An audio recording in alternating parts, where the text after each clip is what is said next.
Las columnas o torres de absorción vienen a ser los equipos que permiten llevar a cabo la operación de transferencia de materia denominada absorción, la cual consiste en poner en contacto dos fluidos, uno en fase líquida y otro en fase gaseosa, los cuales se hacen circular en contracorriente, para de esta forma lograr que un componente de interés de la fase gaseosa sea transferido a la fase líquida.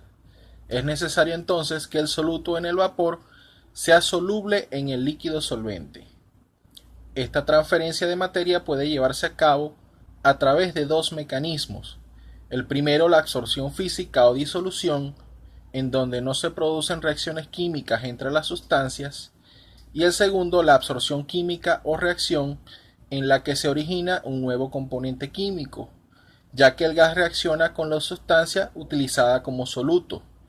Esto puede ayudar a aumentar la velocidad de la absorción y es un mecanismo muy útil cuando se desea transformar componentes nocivos o peligrosos presentes en el gas de entrada en productos inocuos. El modo de operación de la torre es bastante sencillo.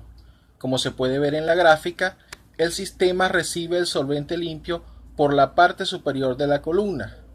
Por otro lado, el gas húmedo, rico o con impurezas entra en el fondo de la misma, a una temperatura ligeramente por encima de su punto de rocío y a la presión de la columna. Una vez que se lleva a cabo el proceso de absorción, el fluido utilizado como solvente, junto con el material que ha sido absorbido, es retirado en la parte inferior de la columna. El gas limpio, por otro lado, se extrae por la parte superior de la torre de absorción. Las variables de proceso que deben monitorearse y controlarse durante esta operación, como es fácil deducir, son la presión de la columna en toda su longitud y la temperatura, además de, por supuesto, los valores de caudal, tanto del solvente como del gas que se desea agotar. En esta lámina podemos ver algunos de los tipos de torres de absorción que se utilizan para llevar a cabo esta operación unitaria.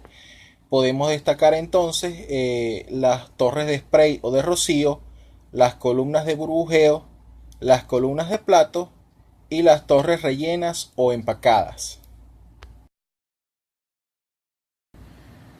En el caso de las torres de spray o de rocío, el líquido solvente entra al sistema a través de unas boquillas de aspersión ubicadas en la parte alta de la estructura y el gas a través del fondo del sistema.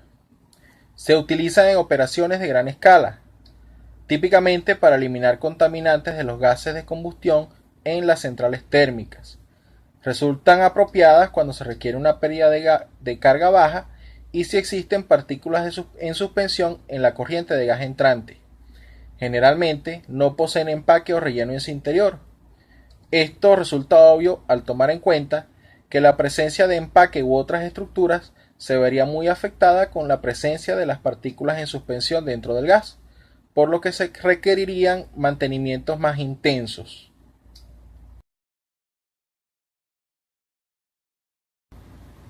Las columnas de burbujeo, por otro lado, son equipos constituidos por una columna parcialmente llena de líquido a través de la cual burbujea el gas. Su uso es poco común, limitándose a aquellas ocasiones en las que el soluto en cuestión tenga una solubilidad particularmente baja o que se requiera un elevado tiempo de residencia para que ocurra la absorción.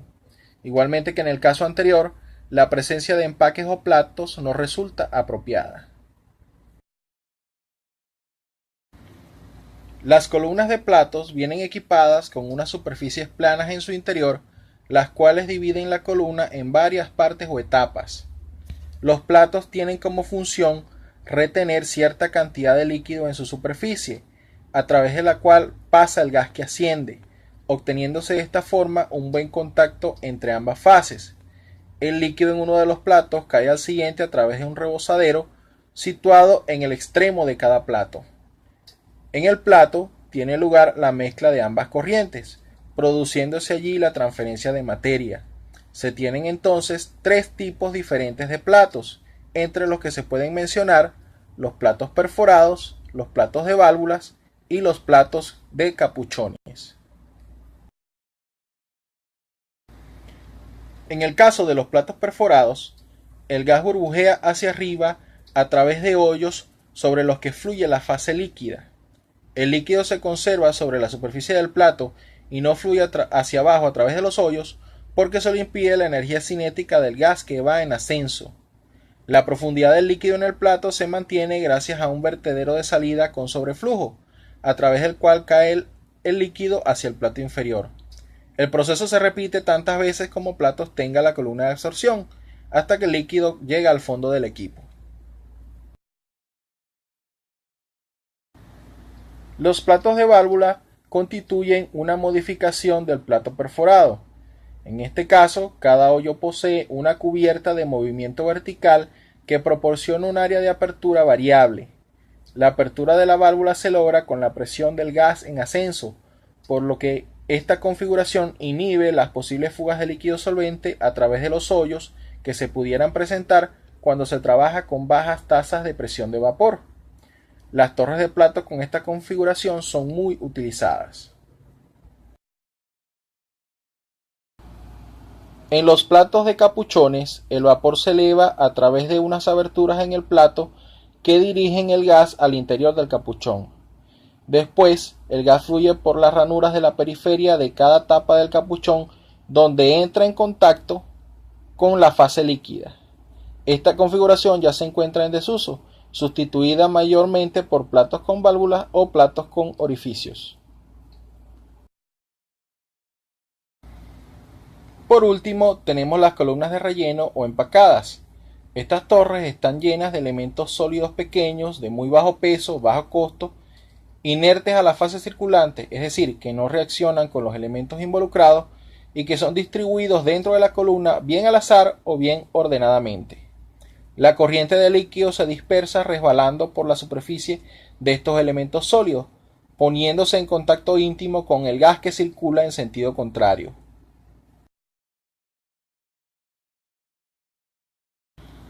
Se han desarrollado varios tipos de rellenos para estos empaques. La característica de un buen empaque es tener una elevada proporción entre los espacios vacíos y el aparente volumen total de la pieza. De entre el 60 y el 90% son valores deseables. Esto garantiza un buen espacio para el contacto entre las fases en acción, líquida y gaseosa, con una pérdida de presión reducida dentro de la torre. Además, los empaques deben construirse con materiales baratos, resistentes y que retengan muy poco líquido. En esta lámina podemos observar una comparación entre las torres de platos y las torres empacadas, siendo las más comunes en la actualidad. Las torres de platos se caracterizan por poseer bajas caídas de presión, ser menos propensas a las obstrucciones, tener un menor costo de instalación y operación, un menor consumo de energía y un mejor comportamiento térmico. Por su parte, las torres de empaque son más eficientes, son capaces de manejar mayores caudales, aunque esto implica un mayor costo de mantenimiento. Además, son utilizables en procesos en donde están involucradas sustancias corrosivas y finalmente sus dimensiones son reducidas si se comparan con un equivalente en torre de platos.